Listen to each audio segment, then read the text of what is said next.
Olá, seja muito bem-vindo ao nosso podcast. Você já imaginou estudar toda a Bíblia, capítulo por capítulo, de forma clara e transformadora?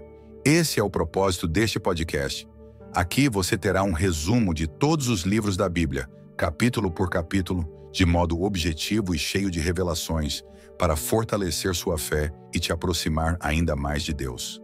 Cada episódio será uma nova oportunidade de aprender, refletir e aplicar a palavra no seu dia a dia. Então não perca tempo. Se inscreve no canal, deixa o like, comenta sua reflexão e compartilha com seus irmãos em Cristo. Juntos vamos crescer no conhecimento da palavra. Prepare o seu coração, o episódio de hoje já vai começar. E aí, pessoal, tudo bem?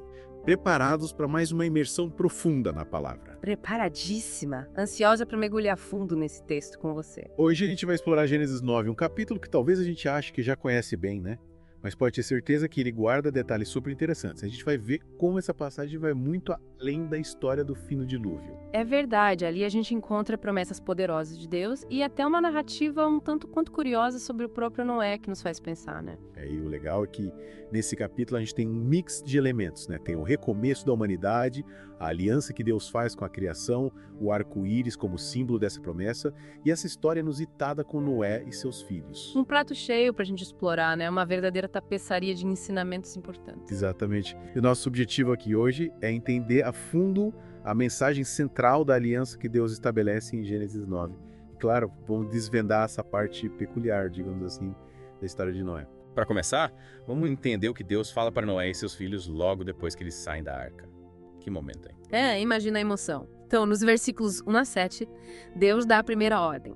Sede fecundos, multiplicai-vos e enchei a terra. É como se o propósito original da criação fosse renovado ali, um novo começo para a humanidade. Tipo um start, né? Isso. E logo em seguida a gente vê que a relação entre humanos e animais muda um pouco. Antes do dilúvio, parecia haver uma harmonia maior, né? Tipo uma convivência mais pacífica, digamos assim. Exatamente. Mas agora Deus diz que os animais vão ter pavor e medo dos humanos. E eles passam a ser alimento para nós, assim como as plantas já eram antes do dilúvio. É uma mudança bem significativa, né? Quase uma reorganização da vida na Terra. Total. E junto com essa permissão para comer carne, Deus coloca uma restrição importante. A gente não pode comer carne com sangue. Opa, por quê? É o que a gente vê no versículo 4. Deus fala: carne, porém, com sua vida, isto é, com seu sangue, não comereis. O sangue, nesse contexto, representa a vida, né? Então, essa proibição mostra o profundo respeito de Deus pela vida, pela santidade da vida que está no sangue. Faz sentido. E essa ênfase na vida continua nos versículos seguintes, né? Sim. Deus deixa bem claro que ele vai pedir contas de quem tirar a vida de outro ser humano. Afinal, o homem foi criado à imagem e semelhança de Deus. Uau, que forte. É a base da nossa dignidade, né? Com certeza. E para finalizar essa primeira parte, Deus reforça a ordem para Noé e seus filhos serem fecundos e se multiplicarem. É como um selo nesse novo começo, né? Reafirmando o plano de Deus para a humanidade. Legal. E aí chegamos ao ponto central da nossa conversa hoje. A aliança que Deus faz com Noé. Uma aliança poderosa, hein? Com toda a criação. Sério. Deus estende essa aliança para todos os seres vivos. Lá no versículo 8, ele fala com Noé, seus descendentes e com todos os seres viventes que estão convosco. Ou seja, as aves, os animais domésticos, os animais selvagens, enfim, tudo que saiu da arca. E qual que é o ponto principal dessa aliança? A grande promessa, digamos assim. Deus promete que nunca mais vai destruir a terra com dilúvio. Nunca mais. Deus garante que um evento tão catastrófico como o dilúvio jamais vai se repetir em escala global. Imagina o pavor que Noé e sua família sentiram durante o dilúvio. E a gratidão por essa promessa. Nossa, com certeza. E para selar essa promessa, Deus escolhe um sinal visível e lindo pra gente, o arco-íris. Faz todo sentido, né? Ele aparece logo depois da chuva como um símbolo de esperança. É isso aí. E a função do arco-íris é bem clara, né? É pra gente se lembrar dessa promessa. Toda vez que a gente olhar para ele, a gente vai lembrar da aliança de Deus. Exato. E Deus também fala que quando ele vira o arco-íris nas nuvens, ele vai se lembrar da sua aliança. Espera, Deus precisa se lembrar. Não é bem assim. É claro que Deus não esquece das coisas. Mas essa menção a lembrar significa que ele vai agir de acordo com sua promessa. Entendi. É como se fosse um lembrete para ele agir com misericórdia. Perfeito. E para nós, o arco-íris é um sinal de esperança, de paz, de segurança. É mesmo?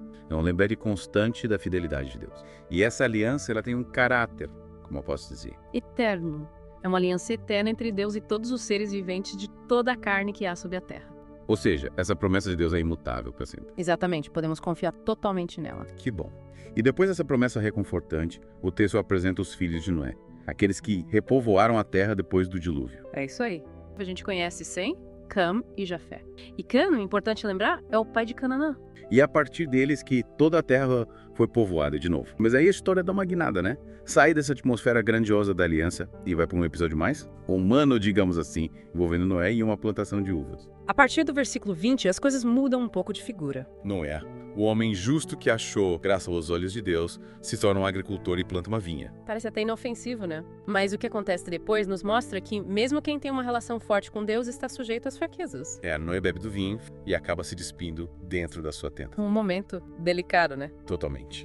É como se a gente visse a vulnerabilidade humana de Noé, logo depois de ter passado por uma experiência tão poderosa como o dilúvio e ter recebido essa promessa incrível de Deus. Nos faz pensar, né? Será que a gente, mesmo buscando a Deus, está livre de cometer erro? É uma boa pergunta. E a reação dos filhos de Noé é bem diferente. O filho mais novo vê a nudez do pai e conta para os seus irmãos sem Jafé. Que coisa feia, né? Faltou respeito ali.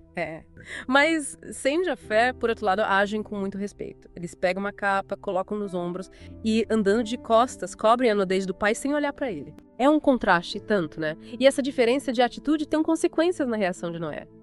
Quando ele acorda da bebedeira e descobre o que aconteceu, Noé faz algumas declarações que geraram muita discussão teológica ao longo da história. Ele amaldiçoa Canaã, filho de Cã, dizendo que ele vai ser servo dos seus irmãos. E abençoa Sem, dizendo que Deus seja bendito e que Canaã seja servo dele também. E sobre Jafé, Noé declara que Deus o engrandeça e que ele habite nas tendas de Sem. E, de novo, Canaã é mencionado como servo. O que a gente quer destacar é esse momento inusitado da narrativa. É verdade. A gente vê a falibilidade de Noé, mesmo depois de ter sido tão abençoado por Deus. É como se esse episódio nos lembrasse que a graça de Deus não nos isenta de cometer erros. Ou de sofrer as consequências das nossas escolhas. É isso, um lembrete de que somos humanos mesmo buscando a Deus e vivendo uma vida de fé. E para finalizar o capítulo 9, temos a informação de que Noé viveu mais 350 anos depois do dilúvio. Uau, que privilégio! E depois ele morreu. Uma vida longa e marcante, né? Sem dúvida. E chegamos ao final da nossa imersão em Gênesis 9. Vimos a aliança poderosa de Deus com toda a criação, simbolizada pelo arco-íris